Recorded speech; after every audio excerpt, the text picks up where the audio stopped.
Hey Man Whore Podcast listeners. My name's Sabrina, and I'm one of the patrons of the Man Whore Podcast. I've been a patron since May, but I was listening for a few months before making the pledge. The time and heart Billy puts into that podcast continues to show, and just like I hashtag pay for my porn, I plan to keep hashtag paying for this podcast. I came for the relatable, self-deprecating humor, but stayed for Billy's growth as a podcaster and as a person. Not gonna lie, the perks of being a patron are also pretty great. The champagne room can have some great conversations between pretty great memes, and then the peep show is both incredibly sexy and really empowering between their great memes, and ManWhoreCon 2019 gave me an opportunity to make some friends I definitely wouldn't have met otherwise, and then they send me memes. Like, shout out to my ManWhoreCon 2019 squad. Thanks for the memes. Honestly, anyone who introduces a bunch of half strangers to his mom, then lives to tell about it, it's good in my book. Like, shut up and take my money. So, if you think this adorable slut's pretty cool, and want to see some stellar butts between memes, make the pledge. I can tell you from experience, he totally appreciates each and every one of us. Welcome to the Man Whore Podcast.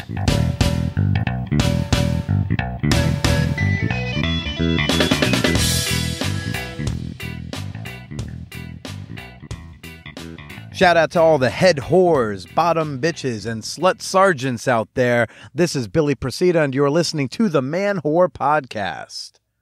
Recording to you right now from my luxurious studio, a.k.a. a Toyota Camry parked on 10th Street. Yeah, due to my schedule today, this is where I've got to record the intro. Hi, welcome, I'm a professional. This week on the show, I've got fellow stand-up comedian Sam Morrison, fresh off of his Edinburgh Festival with his one-man show, Hello, Daddy. And we're going to talk a lot more about him in a little bit.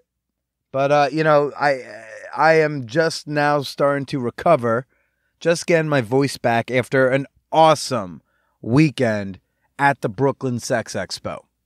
I want to give a big thank you to all you who stopped by my booth. I know a lot of you might be new listeners. I want to say first, hello, hi.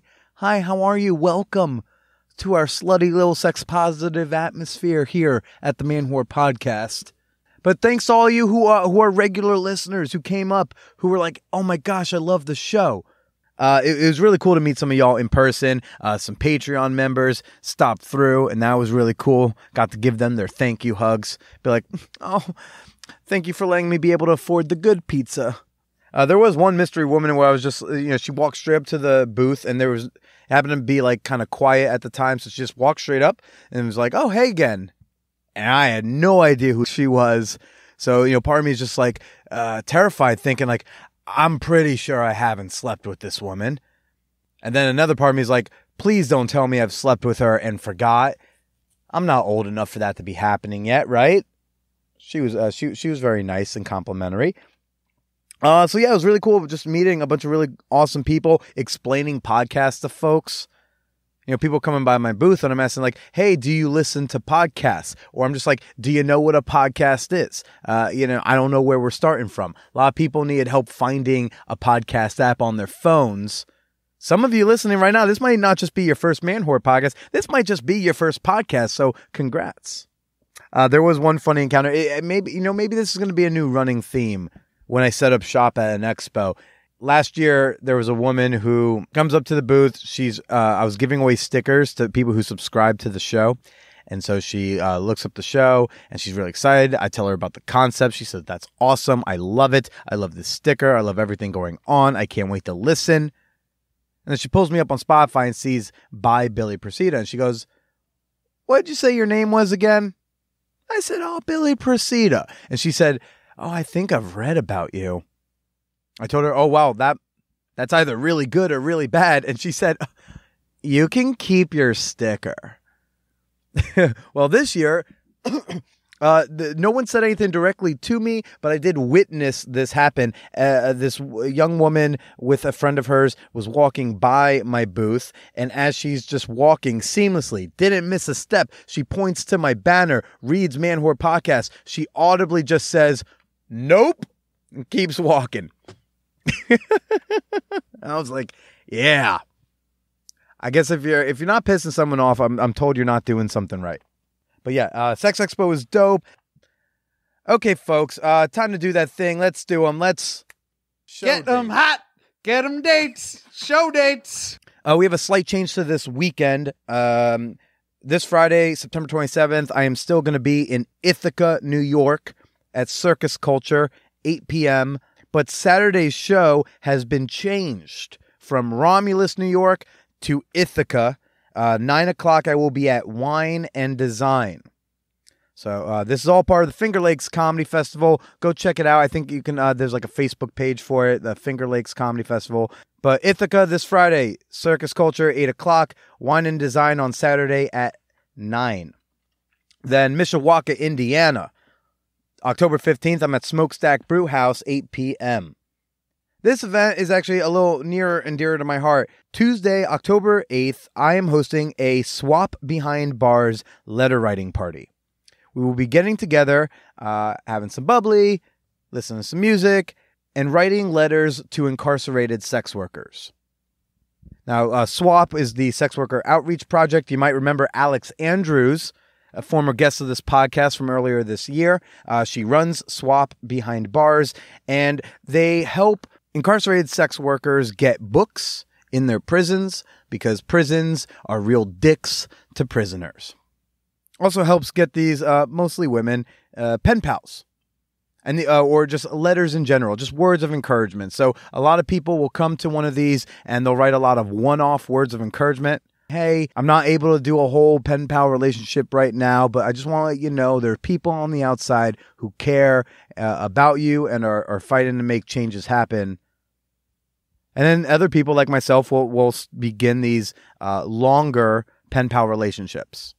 I have a pen pal right now. She's in Florida in a prison down there. She's a stripper, single mother of one. She is in there for, she was an accessory to an armed robbery because she was just in the car when the guy she was fucking went in to go, do that.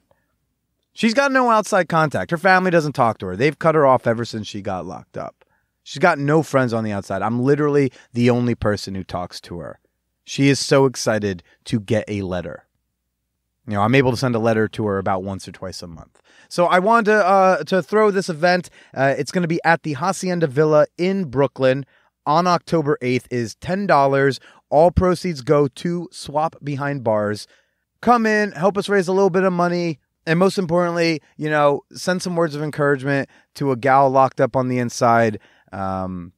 Some of them are in there for sex work related crimes. Some are not, but most of them have just been. But once they're in there, the prison system is just really fucks with them. Like you can make little drawings if you want, but you can only use colored pencils and markers because you could melt drugs into the crayon. That's how big of dicks these people are.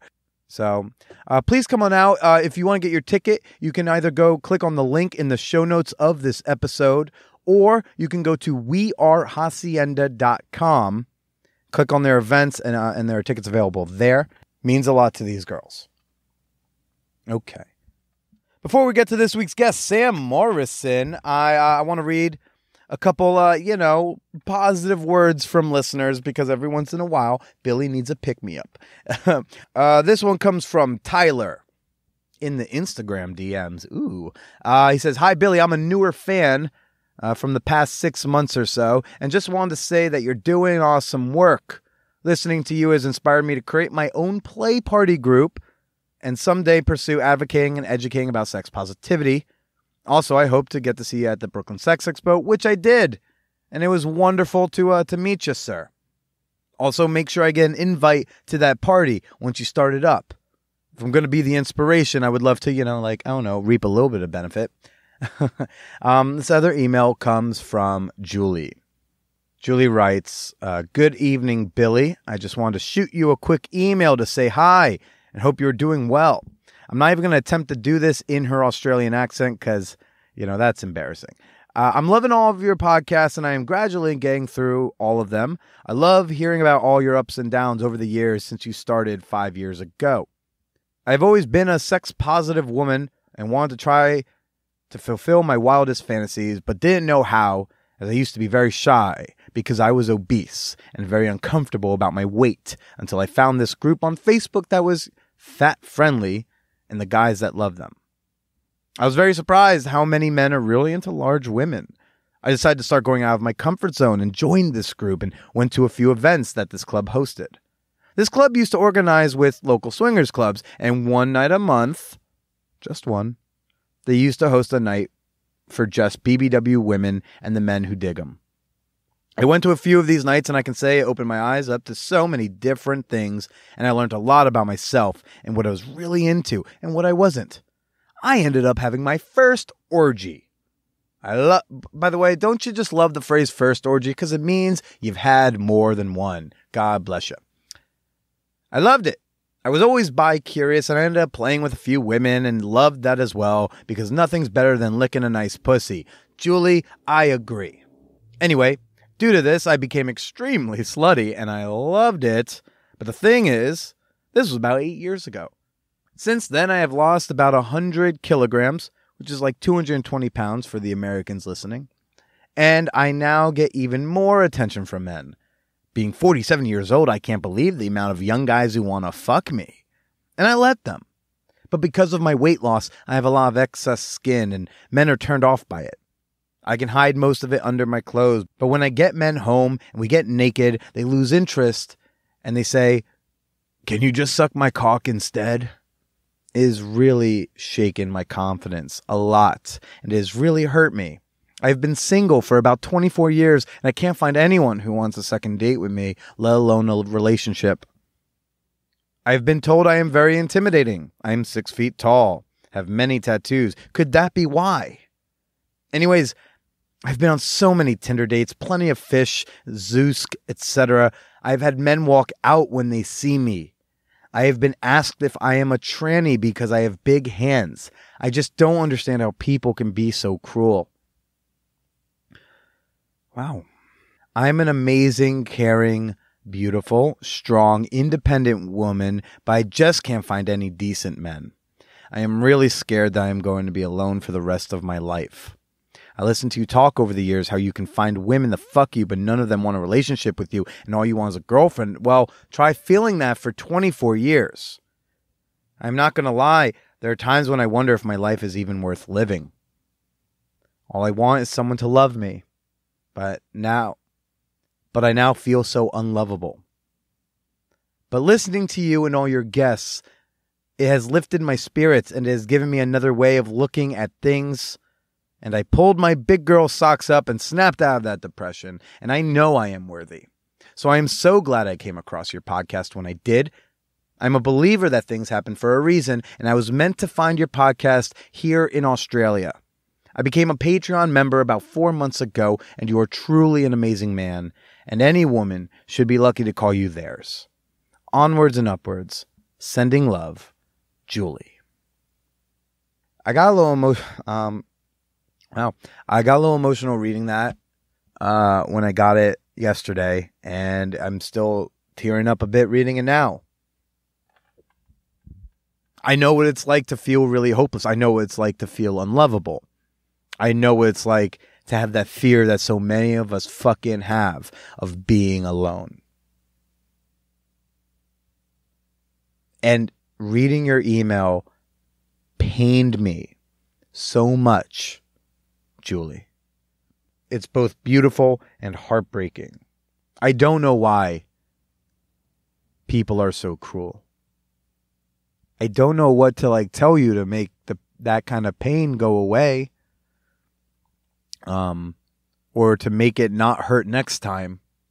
And I'm still flabbergasted when I hear people have the gall to say something like that because of the size of your hands or to walk out. I'm so incredibly sorry to hear you still going through this type of stuff today. I am glad that you are finding communities like that BBW group or the Champagne Room. Look, I know what it is like to find that community where you just show up and you were finally like, I think this is where I'm supposed to be. That's kind of how I felt the first couple times I went to a hacienda party. I was like, I think these are my people. I think I found them. Yes, I feel that in comedy, But I flailed in my personal life for so long, not knowing where I was, not having people I could relate to. So I'm glad you are in these groups, whether it's my fucking, Facebook group or something else. I'm glad you're finding that. And I'm glad you have found that strength to just declare that you are the badass that you are. Because you are awesome and you are valid and you are worthwhile with a life that is well worth living. Keep those big girl socks pulled up. Keep kicking ass. And when someone, sees you take your shirt off and they ask you to just suck their cock instead, kick them the fuck out. And then do bad by your own damn self because, a couple of AA batteries are not going to say shitty things to you. And I'm sending all of the love back your way. Thank you for sharing. If you want to send me an email, folks, with your comments, with your questions, your concerns, if you have a reply for Julie, if you have a reply to anything you've heard on this podcast, you can send all of that over to manwhorepod@gmail.com. Okay. This is a gross transition, by the way. It is time for the fan whore appreciation moment. Okay, let's ramp back up the energy a little bit because this is a really awesome part of the podcast that I love to do. It's when I like to say thank you to some of the members of my fan whore community on Patreon. Patreon is a fantastic community of like-minded, sex-positive listeners. They get access to private discussion groups, bonus episodes of the Man Whore podcast, and a whole bunch of private posts. And these are the people that let me do this full time and let me, talk about my dick for a living. So I like to show my appreciation. I want to say thank you to Jamie K. Oh, it was so fun hanging out with you at Man Whore Con, and I hope you have a blast out in Thailand. Enjoy your vacay, girl. Shout out to AZ. It was a whirlwind 3-day romance of being a Patreon member, and I was sad to see you go so soon, but I'll never forget our limited time together, good person. Thank you for your limited, but still generous support. And a big thank you to Dave Walker, who somehow is our second Dave Walker on Patreon. So if you've ever been concerned about like anonymity when I do this thing and having your real name there, know that there's probably not only just other people with your name in the world, but we very well might have someone with your exact same name in the group. So thanks for helping us double up on Dave Walker's, dude. And you too can become a member for as little as $2 per month. I do have a novelty level that is technically a real reward tier. No one has claimed it yet, but one day I have hope. I think it's good for a group to get in on this one because at $5,000 pledged, I will throw you a sex party. I will come to wherever you are in this fine world. I will send the emails. I will decorate. I'll bring a couple of my, sex party friends from here in New York City, and we'll come up with a fun theme if you want. I'll do the consent talks. We'll get the supplies. Really, the only thing you need to do is provide the people. You provide the people. I'll take care of the logistics, and you can even get a big old hug from me if you'd like. Become a member today, anywhere from $2 to $5,000 a month, whatever's in your budget. You can do that over at patreon.com/manwhorepodcast. That's Patreon, patreon.com/manwhorepodcast.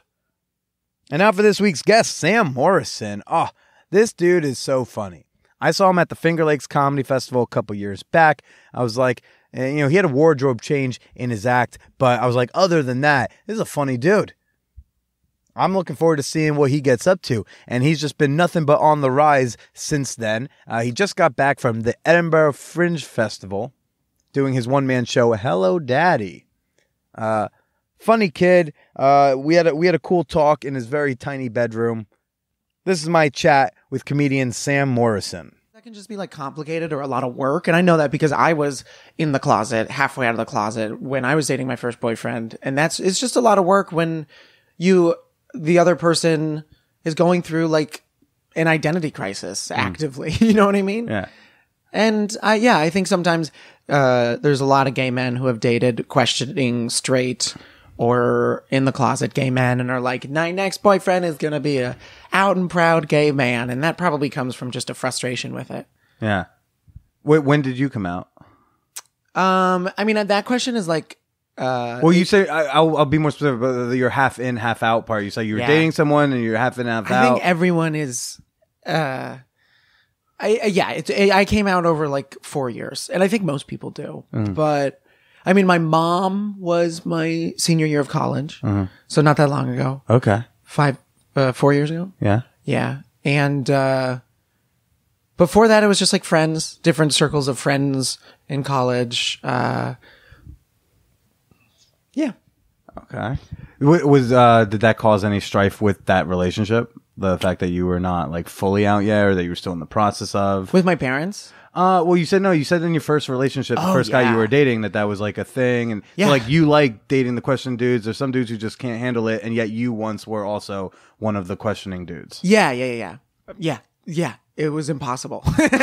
Yeah, it sucks. I couldn't. We like didn't go outside very much, so it's complicated. He was a professor, also. One of your professors? No. Oh, okay. Not one of my professors. No, but a prime person to call daddy. Hello, daddy. Yeah. So I'm here right now with comedian Sam Morrison, who's back from Ember, who is one man show Hello, Daddy, which is just these photos are. I just go like, wasn't this fella just like in like doing cute wardrobe changes on stage? This is disgusting. Recently, this does not represent me or the show at all. Simply sells tickets. It is such a misrepresentation of who I am. So he's wearing like a kinky harness. He's holding some handcuffs. He's got like a lacy, what do you even call this sleeve? Like a partial sleeve it's a on. Fishnet sleeve. And then otherwise like just showing off like how little you weigh. And I find that part offensive. Yeah, I'm so sorry. I actually have gained weight since that. Good. So these... Someone perpetually on a diet. Good. Yeah. Were you shirtless for the show, or are you actually wearing real clothes? No. I know, much to so many people's disappointment, because that's obviously the only reason they would come to this show. But no, I actually, one time I went out to like advertise the show so Edinburgh is this huge festival where people do ridiculous things to try to gain attention. Yeah. And so people go out in their costumes all the time. And one person was like, you should go out in this harness from your poster. And I was like, that's a great idea. It wasn't. Why is that? It was fine. I got a good amount of attention, but the people that were interested in the show were just creepy old gay men who didn't have any interest in coming to the show, or if they did, were not there to watch a queer coming of age story. They were there to see a kinky sex show. And also because I gained weight since this, and I had this evidence of me being like, hey, look how good in shape I was 6 months ago, which I did not airbrush. This is not edited. Look at that V. Real. Wow. I know. So now I went out there, just looked but like you wore the same outfit, but a little heavier. Yeah. Oh, no. It wasn't that big of a difference, but it was like a slightly before and after picture vibe. Okay. And then how many of those like creepy old men were just trying to like bang you afterwards? I mean, my demographic is just a lot of old gay men whenever I've done comedy. Yeah. Well, partly I love it, A little closer. Oh, sorry. That's all right. And partly I love it. It's because, I don't know. One, I'm bringing the guys that I want to have sex with to me, but also I feel like if you can find any sort of, and you've done it with this podcast, if you can find any reason for people to be there other than just he's a funny dude. People are excited. It's a sense of community. Yeah. It's just a little bit different. How so? When you go into a show and you go there for a specific reason, I think that just makes everyone there is just a part of the same group, or it just gives you a little bit more excitement to be there. And that's what makes good comedy shows, is if they're really excited to be there. Right. The Comedy Cellar does it by saying celebrities drop in, and also you have to pay $400. Sometimes you can do that by being like, this is different thing that you can't access other places. I don't know. This isn't well articulated. No. You're on the right point. Mean. Yeah, the podcast audiences, like podcast fans, are like rabid. They Yeah. are more so than So like horny, yeah. right? Well, I mean, I feel like I'm one of the few like comedians who gets to watch his fans fuck each other on like a semi-annual. Like literally watch? I've literally been in orgies that are comprised of fans of the show. Wow. Yeah. We You do put- have a similar tactic here. Wow. Yeah, I've seen a lot. You get a lot of sex from this? I get some sex. Yeah. Great. Let's dig into that. Yeah. I don't know. I Get some sex. I don't know. I get weird about it. It's the concept of like whether or not to sleep with fans is something I'm still thinking about because we never say to like rock stars, don't fuck your fans. In fact, we expect that of them, right? Right. But why with another medium not? So I think Do comedians have a? I don't know. Well, I'll put it this way. At least with this, I've had some people raise the question of like, it's a power dynamic and you can't sleep with a fan of your show because blah, blah, blah, blah. And I'll be like, you're not telling any of these other artists to not do that. That is interesting. I don't know if it's Why because is it it's a power dynamic? the idea of like, if you're a big fan If of anything, they're your boss because they're on your Patreon. that's what I say. I say it's a risk. I don't know. I don't think it's unethical. I think it's a risky business decision. I've literally lost not only listeners, but I've lost patrons because, this happened recently. You're weighing the pros and cons of having. So you're like, well, how much is this blowjob going to cost? Yeah, it's like, is this going to lose me that $1 a month pledge? Yeah. No, but I had someone delete her pledge, and I hadn't talked to her in a bit, and we only slept together the one time, and because her relationship closed back up, I said, hey, everything okay? And she was like, yeah, I'll be honest, I haven't really been like listening to the show much, and I'm just like right now tightening up all my subscriptions to stuff. I was like, oh, no big deal. If you don't mind, when did you stop listening as regularly? And she was like, yeah, shortly after we hooked up. And I'm like, Yep. Yep. If your dick was bigger. Maybe I don't know, or maybe I would have just gotten a whole different type of fan base. I do have some fans who like literally just show up for the nudes on Patreon. So I'm like, okay. Wait, I'm sorry. What nudes? At $5 a month they get to access my not safe for work posts, and at $10 a month they get to be in a kick group with me where like we all just share nudes, gifts, and compliments all day. Okay. So many questions. Yeah, let's start like planning out your business model to do something similar. I feel like this is First, how do I copy this is a that? good start. Yeah, this is a good start. Send me your spreadsheet. Send me the Google Doc. I need the asexual Google Doc, and then I need the nude empire Google Doc. But yeah, no, I think it's when you talk about sex openly and honestly, people there's something desirable about it. If they find you attractive, even if they don't find you attractive. Do you remember? I know this is like a fictional story, but do you remember the movie Pirate Radio? Hold on, I am still not over. Sorry, you're not over this. Yeah, okay, no, we are not. I was gonna get so there. Sorry. The idea of this when you're talking about stuff like that, I think people it's sexy to them because you're talking about something they only think about. Then there's something about like, ooh, it's almost safe to reach out to us if we're talking about sex openly because he might not judge as much because look at all this other shit he talks about doing. Yeah. So I do think I get some of that. Are you a porn star? Not yet. Are you define star? I mean, arguably there are no more stars. Yeah. As Lainey Spicer, past guest of the show, once says, like the age of the porn star is over. There's a lot of porn performers. Though. Yeah. I mean, if you go on chat roulette at any time, I used to webcam in college, but you did? Yeah, I webcam for a couple years. And I did one porn. You're a star. I did a porn, but it was like a spot trade. Like, I'll do your porn, then you do my podcast. Oh, fuck. So, like, I went to Vegas and did some, like, blow bang porn video with Sarah J. And then the next day, Sarah J did the podcast. But, like, I am thinking about starting. If I Googled you, could I find? If you search Team BJ2, you could find this. Yeah. Thank you. But you'd have to exactly that. You'd have to really recognize my body type because I don't think my face is really in it much. Okay. If at all. But I am thinking about starting an OnlyFans or Just for Fans account. Yeah. Which are these like, they're kind of like paid dirty Instagrams. Yeah. So I'm thinking about doing that. So. Has this ever, I'm now interviewing you. That's okay. I'm so curious. Has this ever affected your comedy? I was already not very highly booked. So I'm like, what are they going to do? Keep not booking me? Okay. Yeah.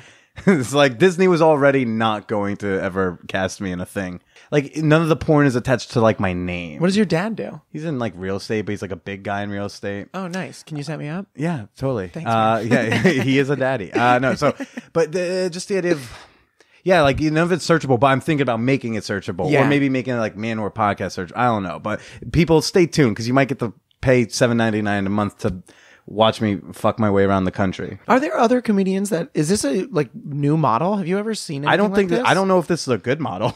Sure. But have you looked at? You haven't seen me naked. It's like I don't know how great of a model this is, but you know, maybe beta testing for better looking comics. I'll do my work and then report back to you, and then you get to do it better. All right, so we have 2 Google Docs and now a spreadsheet Yes. that you need to send me. Fantastic. Yeah. So no. I have. Who else has done? I mean, there is the epidemic of porn stars who do stand up now. Right In and LA, a that's lot, big. there's a lot of strippers. Strippers, right? I had a stripper comic come to my open mic once and put her pussy in my face. Like naked. No, but like she asked for a volunteer. No one volunteered, so I volunteered because I was the host. And I was like, "Fuck it." So I sit in a chair. I didn't know what. Like I have a podcast and I'm going to talk about this on tomorrow. Yeah. Well, I didn't know she was going to do this. She's Yeah. just like, I just need a volunteer. So I sat down in a chair. I didn't know she was a stripper. Yeah. Until she started her set, and then she's like doing hacky shit where she's like doing moves while just casually talking. Yeah. Yeah, super original. And then she came over to my house once and like tried to make me say the N-word. So I was like, okay, we can't have sex. Cool. That was a Now weird you have one. material about that probably. You know, if I was a better comic, I would. Yeah. No, I haven't seen any of the sharing nude stuff like affect my career or anything. Interesting. But would you, if you knew you had a rabid fan base of dudes who wanted to watch you jerk it at home, would you allow that to be another, revenue stream? No. I know I do. No, I don't think so. I mean, I already have struggle enough to be like, I perform a lot like within at gay events or like, I've done my show at Bear Week in Provincetown for the past 3 years, and it's fantastic. But they are really good audiences most of the time. But I have like struggled to get people to come to the show to. And not make it a sexual thing because it's not. It's sexual marketing, but it's not necessarily just a sex show. Yeah, there is like a sex scene in it in which I describe vividly cocks and anuses and gross stuff. But for the most part, like you've seen my stand up, it's like innocent, a little like bitchy, like wicked, but like it's. It's a queer coming of age story. Like it is. So you're trying to get people who aren't there who just want to bang you. You would like people to come just to see a good show. Right. Like, so that it's less of a gay show and just a good show. Right. And I think sometimes it takes even longer for me to convince people that I am like a real professional comedian because, It is also I can't wait for the day where I don't have to toe the line between comedian and sexy comedian because does that make sense? 100%. And because I don't like doing the sexy part as much as I like doing the comedian part. And so now I've gotten off topic, but to answer your question, would I ever do the porn stuff? I've never thought about it, but I don't Not like full on porn, but like, for fans only type of like sexiness. I think that would like leak too easily. I don't trust that would just stay within the place that people pay for. I'll tell you this, if I lose another 20 pounds, I say let them leak. I say, leak them all over. I'll be very happy then. Okay. I'll leak photos, but only at peak physical performance. No, but I do sometimes get turned on by like sometimes my boyfriend and I film each other when we're having sex. That's a turn on for me. Yeah. I've also done like public sex. I've done things like in underneath the dock in Provincetown, like that kind of stuff, and that is a turn on for me. So I'm not opposed to people watching. I do definitely want to separate it from my career. Right. And then do you find yourself getting pigeonholed at times? Pigeonholed as a comic, like as just like, okay, as a gay comic, this is a gay show, or this is a gay comic, or like your one-man show. Again, it's like you're selling, you're using kind of sexuality to market it, but the show itself it's not necessarily, it's a coming of age story anyone could probably relate to. Yeah. Just yours happens to be queerness. And about fucking dads. And about fucking daddies, yeah. Yeah, it is a little different. It does help weed out the people that are like gross. Right. But how do you combat, allowing yourself to just be seen as a comedian as opposed to seen as a gay comedian? Yeah. I don't, mostly because I'm at this point right now where like I don't have a real following, and so I need to use whatever I can to sell myself. And you know, the biggest gigs I've gotten are a lot of times through gay events or through gay bookers that know that their audience would want this, and so I pitch myself that way, and I kind of have to, but I'm happy doing it right now. I know I'm not going to be just making gay jokes for my whole career, but at this point right now, I hope not. Yeah. But only because you're talented enough, you don't need to be so, Sure. I mean, it is my foremost fascination right now. Yeah. And that's why I talk about it so much. And you're also young. It's still like a thing that is like newish in the grand scheme of life. Totally. And I still experience shame from being attracted to like fat old men. Like that's so different. You like fat old men? Yeah. Sam, come see me in 20 years. 'Cause I will be the fattest and oldest. Wait, so tell me about this. Wait, the Under the Docks in Provincetown, you said? Yeah. So wait, now one is Provincetown like a gay city? Like is it? Yeah. Okay, I don't fucking know. Aww, I don't know. adorable. Look, all I know is that Boston hates anyone who's like, not white Irish Catholic. And so I'm not familiar with New England scene as much. Yeah, I don't know what you boys do in Fire Island, but I hope you have a lot of fun. Yeah, Provincetown is very gay. It's sort of like, I think it's like an older version of Fire Island. Fire Island is a gay mecca. Yeah, here near Long Island. Yeah. And Provincetown is a magical place on the tip of Cape Cod. It's all the way at the top. Okay. And it's a huge performance space. If you go there, it's like excuse me, I'm very gassy. It's okay. When I'm horny, I'm very gassy. There's like all RuPaul queens, and it's a lot of drag queens. It's a lot of comedians. There's so much performance there because that's a huge part of being an old gay man, is watching lots of cabaret. Right. And so it's a great place for me to perform. Okay, but and then also where's have sex with old gay men? I was gonna say, where's Under the Docks play into it? Yeah. There's a dock that is regularly just like, everybody knows that it's a cruising place, and you can go there especially during one of the gay weekends, which over the summer it's like almost every weekend. But they're kind of like are they kind of like the Chelsea Piers of yore? Oh yeah, but it's much more explicit than Chelsea Piers. Well, Chelsea Piers used to be more explicit, just now, in like the 70s and 60s and shit. But yeah, it's still that explicit. You can just kind of go and everyone. Yeah, I think it's so it's called the Dick Dock. It's like everybody knows it. Okay, it is literally. I might be wrong about the specifics of this, but like somehow the city has sanctioned it in some way. A little bit. Like the city knows about it, and it used to like send police people down and like make everyone leave when they could, but now they just let it happen. That's nice of them. Rhode Island accidentally does all sorts of like pseudo sex positive stuff. Did you know Rhode Island once accidentally legalized indoor prostitution for like a few years? Okay. Yeah, accidentally? How? Because like indoor? They were trying to write an anti-sex working bill, but they accidentally wrote the law in a way that really only outlawed like street walking. Oh, I love that. But like if you were inside in a brothel or something, like then it was accident. But during that time period, rates of sexual violence and STIs went down in the state of Rhode Island.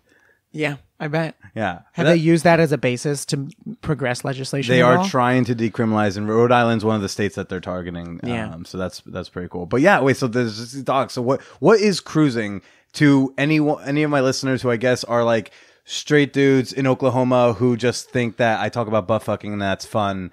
Yeah. And don't realize like, oh wait, there's these other terms going around. First of all, these straight dudes sound hot. Okay. Yes. Where I like the things. I've seen some of them. Oh, he talks about butt fucking. That sounds real interesting. Dude, I could show you Maybe the I'll peep. listen to this podcast to never explore it. Dude, if I showed you like the Peep Show, you'd be like, there are some.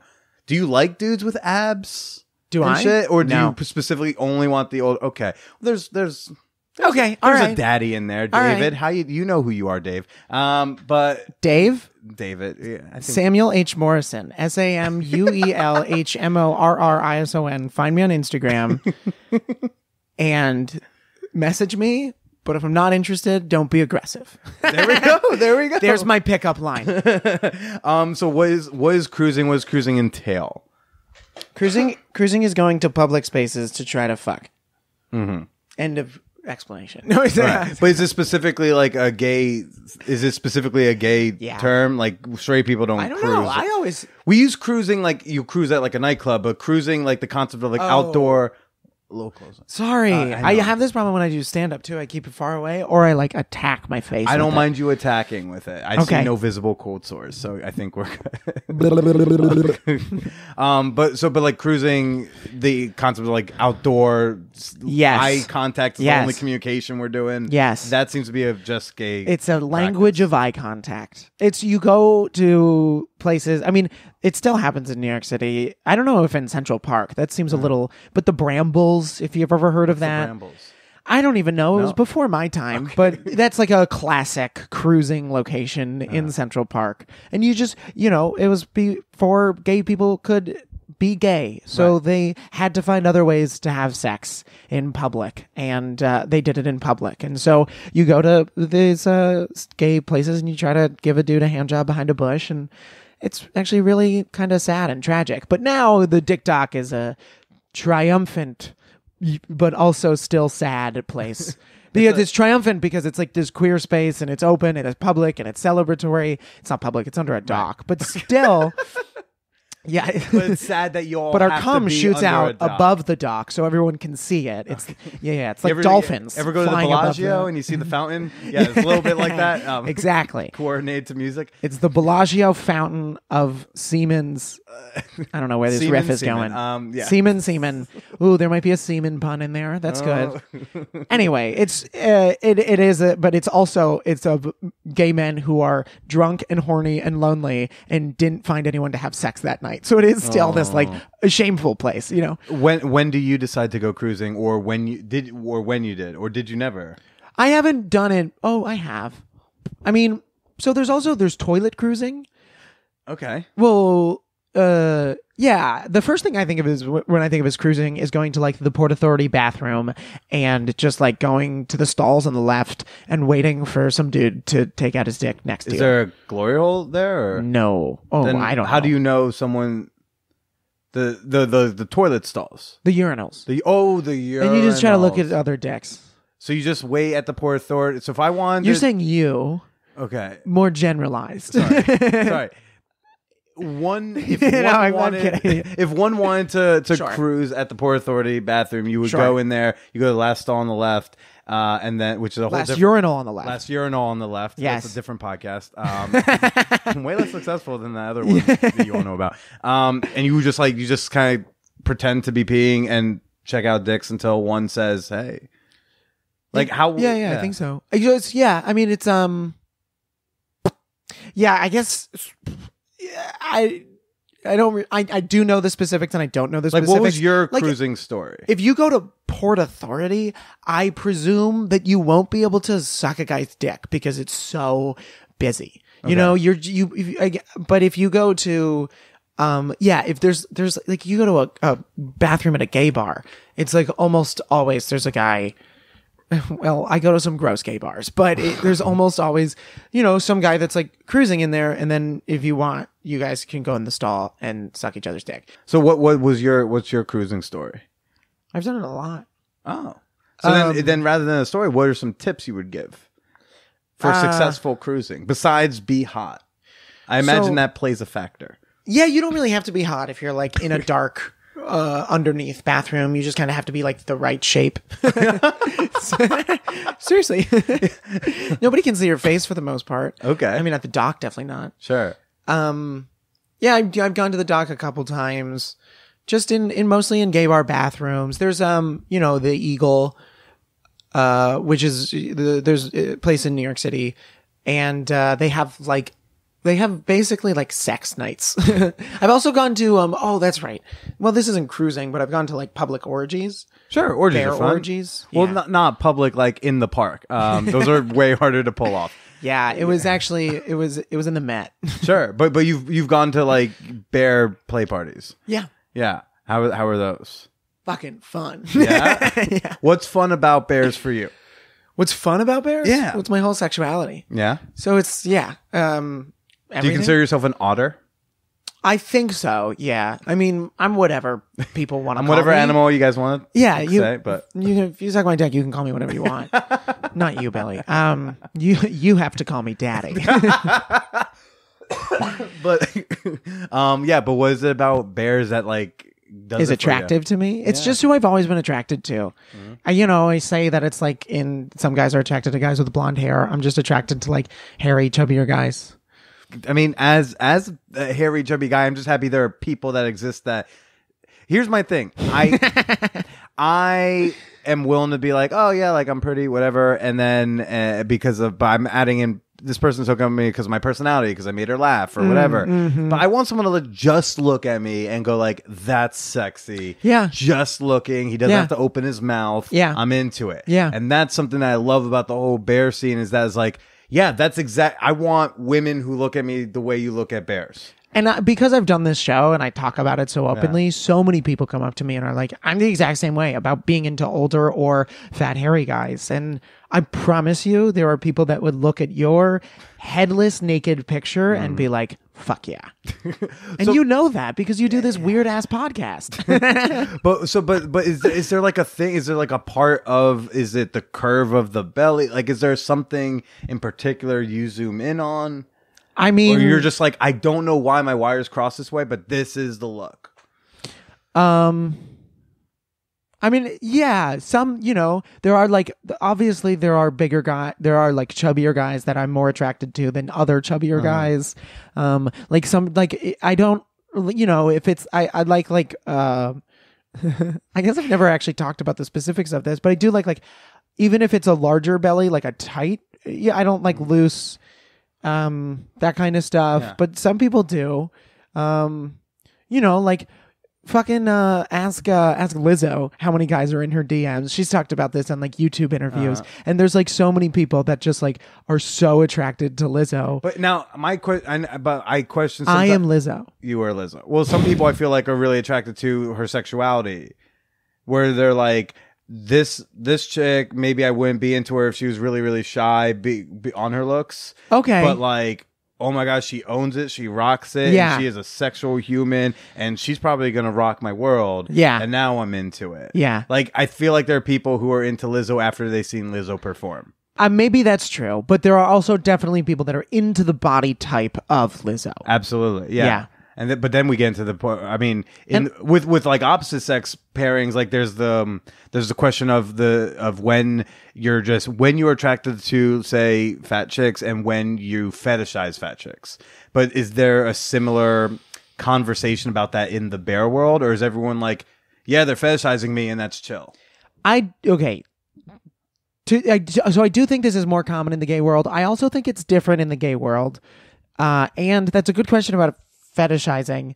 And oh god, I don't know, it's so complicated. I was having a conversation with a friend about the Me Too movement and how it translates between straight people and gay people, and how like so much more loose gay, especially gay sexual events that aren't like explicitly orgies, but do have like a poster of a man in his underwear on the front to advertise it. Right. Like, and how much more people take that as just, I don't know. It's all I'm saying is that I think gay culture is, I think we struggle less with, objectification because of like such different power dynamics, because it's such a different world and it's all about context, right? And I think a lot of gay bears who are sexualizing themselves are doing it from a position of power,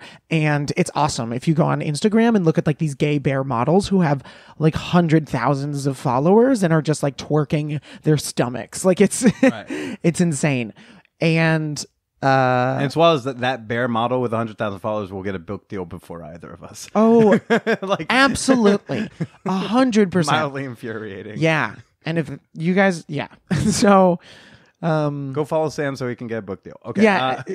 No. I was going to say if there's any of those if there's anybody out there with 100,000 Instagram followers needlessly, just contact us. What is some of the conversations around Me Too in gay culture? Because it's not. I don't think y'all are immune to this conversation. But I feel like it's a different conversation. It's I don't know. I'm not equipped to have this conversation right now. Okay. I need to do some good journaling before I talk about this. That's okay. I don't want to get you accidentally canceled. But it is interesting. No, I'm not worried about people. I do think it's different, but I also do think that we do have a problem with like unconsensual groping happening a lot.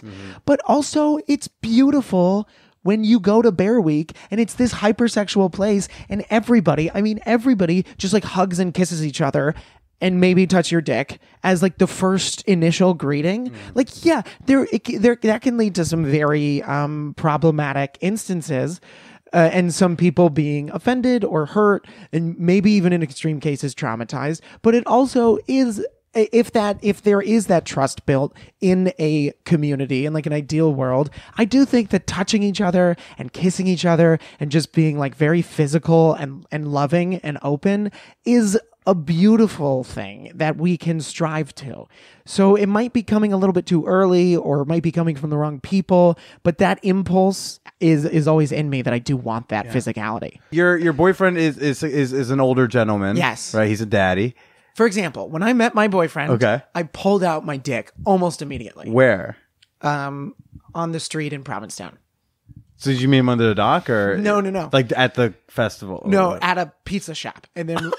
Oh, are no things sacred? No, and then we went outside and started making out, and then we started to walk back to his house, and then we made out in a little corner. Did you guys talk, or was this one of those eye contact things? Oh, yeah, we talked. But also, it was just like intense attraction, 2 a.m., fucked up. That kind of thing. Yeah. I don't know if he would appreciate me elaborating our romantic love story. Please. I met one. Elaborate. I'm fine. I've seen things. Okay. Sure. I met my ex while she blew me, and 2 dudes were blowing each other right next to me, touching my elbow. So it's we're good. Oh yeah. So I can handle it. It was a little similar to that. I can hang with the dick sucking. All right, guys, I can hang out. I'm cool. I can be one of the guys. Yeah. No. That's how we met. It was like, which like, I would never do that if I was straight. You know, like. What, offer to almost take your dick out in front of her? Or? Yeah, just like take my dick out within 2 minutes of meeting her. Well, I don't know because I'm not straight, but I like to think that it's typically seen as frowned upon. Yeah, I get that. It's different. Yeah. Well, how was the 1 p.m. NFL games that you were watching? They were good. I'm gonna get off the consent talk. I wanted to ask about, well, your boyfriend's older, and so y'all have different. You're what I would call like part of the Tumblr generation. What does that mean? Well, you're 24, so it's no, I know, but what is Tumblr generation? I wasn't expecting a follow up.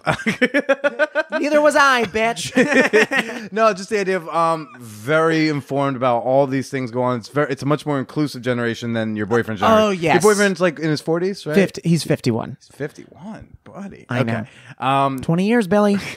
So he comes from a very different generation. Yeah. You know, do y'all ever clash on talks of stuff? Does he ever go, "Oh, you fucking kids"? Yeah. We argue. I'm a sensitive, vulnerable social justice warrior. Right. And he's a liberal 51-year-old white gay Democrat, you know? Right. We talk about that stuff all the time. And I think we both make each other better because of it. Is there something you've learned as a millennial social justice warrior from this 51-year-old guy? I was just trying to like mumble all the gross words I know. I don't like saying it either. Look, because now that's such a bad thing to say. But you sounded like a homophobic person saying gay. You were like, "Yeah, my friend Sam, he's gay." It's you know what's even weirder is like, because to the comedian's world I'm like some social justice whatever, but to the sex positive world I'm like a super problematic guy. Yeah. So I can't win. Yeah. But have you learned something where you were like, all people my age, yes, this fight, and then you guys have a discussion and he opens your eyes to like, oh, maybe we are too sensitive or too this or whatever. Yeah. Because also, like, gays who came up in the 60s, 70s, 80s, very different from gays coming up now. Very different struggles. Totally, completely different. I mean, I will say that I've learned a lot about the AIDS crisis in general, just knowing just being friends with older gay men. Just being like, hey, can I meet your friends? He's like, they're not here anymore. Yeah, honestly. Like, every gay guy alive now, all their friends died in the 80s or 90s. Yeah. Like, it is almost not an exaggeration. It's like almost all their friends died. Yeah. And it's impossible and you don't realize the extent of it until you meet people who Yeah. Yeah, it's insane. Also, sorry, to answer your question, like things that we've like the things that I am starting to see from his perspective. I don't love like I hate social justice on Twitter because it's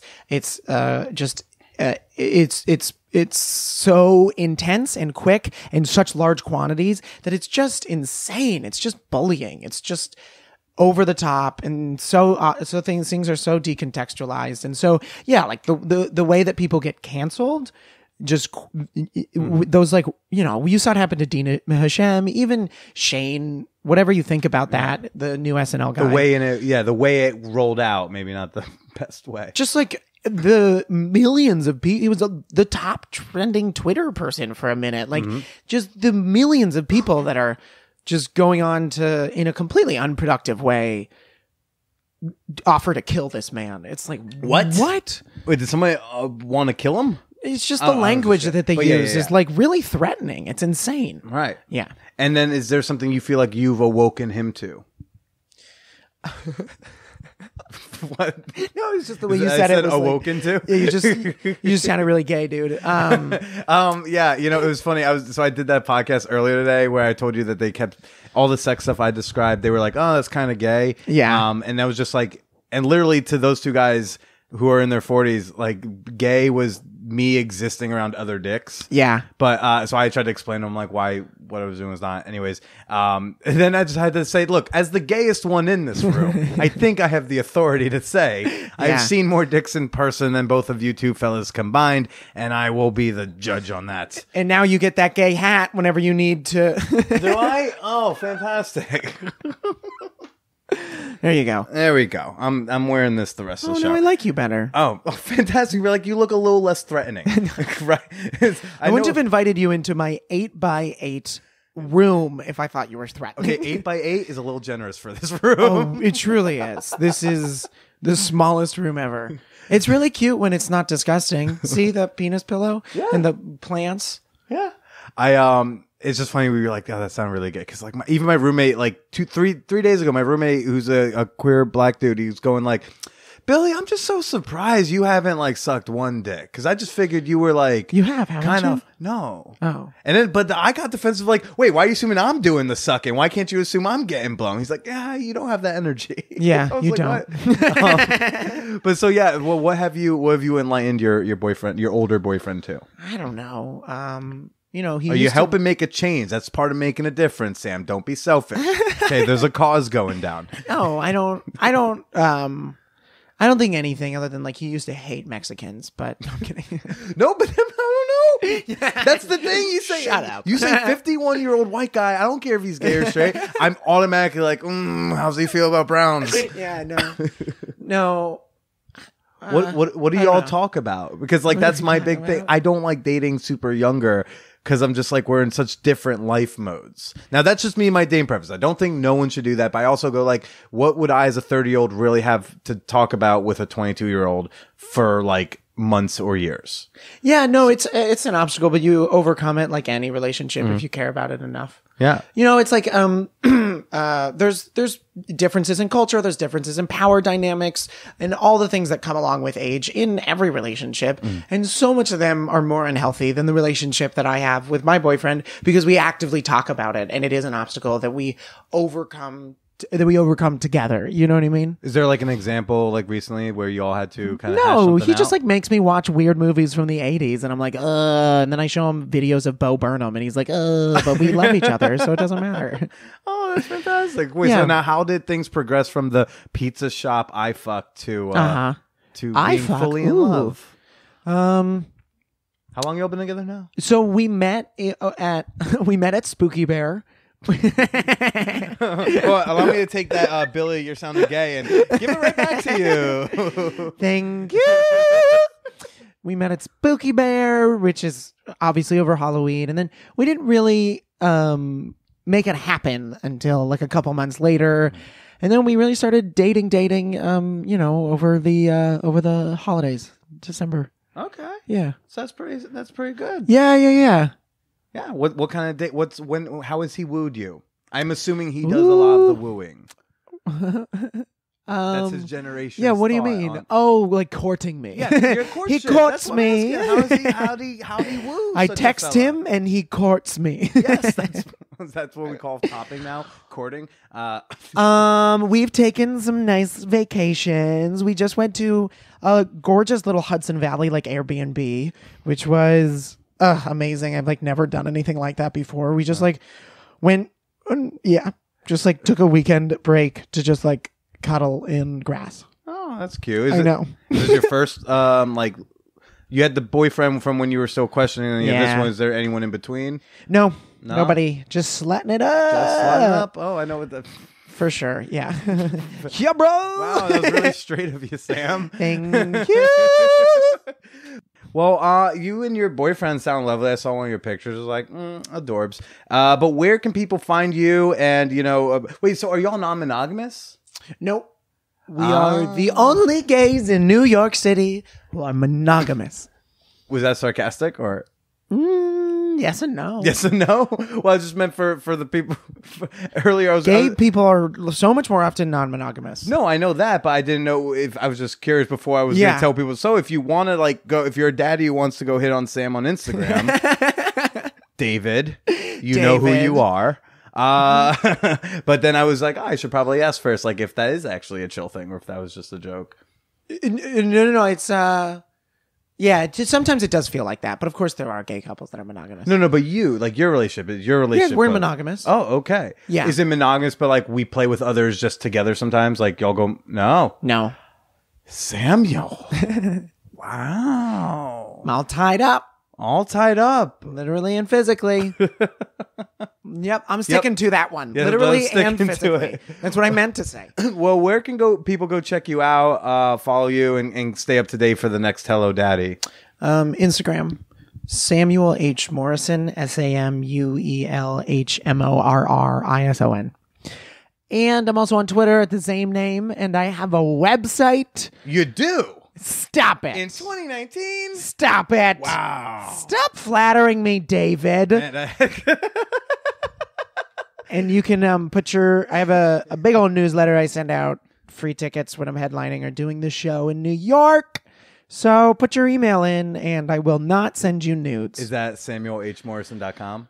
No, it is SamuelMorrison.com, or you can just Google me. I mean, who cares?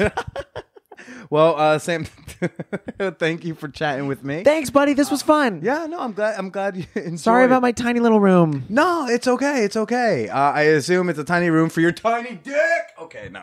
Okay, get out of my house. All right. Why don't you say goodbye to everybody? Bye.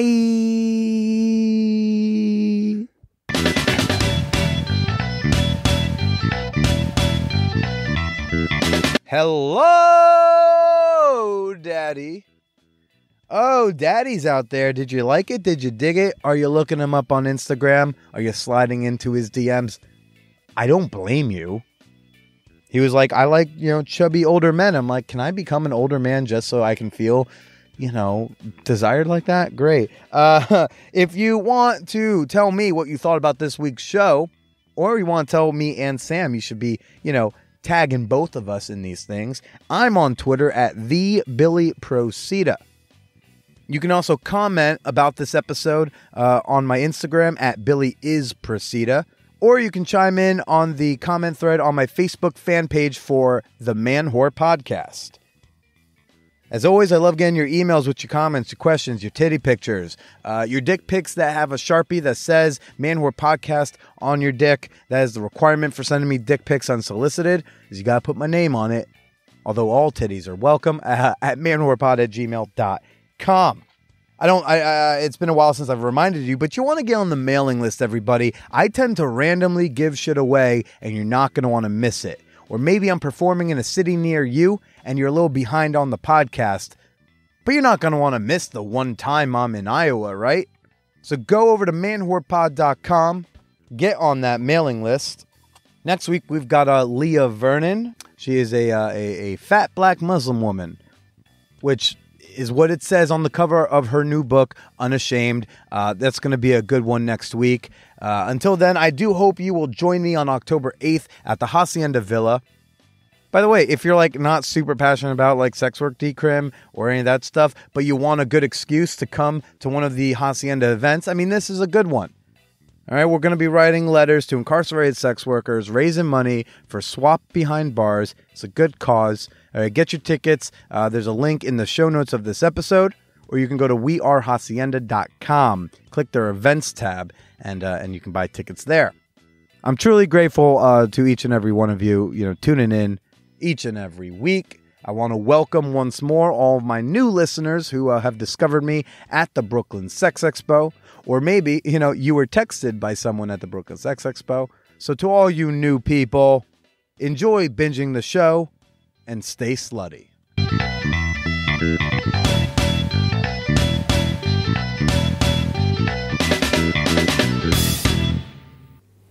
Well, g'day.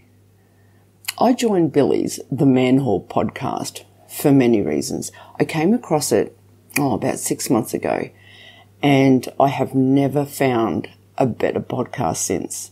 I absolutely love the comedy that's attached to it. I love the sexual nature, all the sexual content. I can relate to a lot of things that Billy says. I love his guests, all his exes. I get a good laugh out of it. Sometimes it makes me cry. Sometimes, or most of the time, I sit there laughing and just with a big smile on my face. I haven't listened to everything, all of his podcasts, because Billy's been going for quite a few years. So what I've been doing is when I get to work, I stick my headphones on and I try and listen to as many of his past podcasts as possible. I decided to join the Patreon because I believe that this is such an awesome sex positive podcast that I believe that Billy deserves and needs all the help he can get. I'm quite happy to be a part of it. I love being a part of the Patreon, and I believe everyone else should be a part of the Patreon and become a fan whore just like me.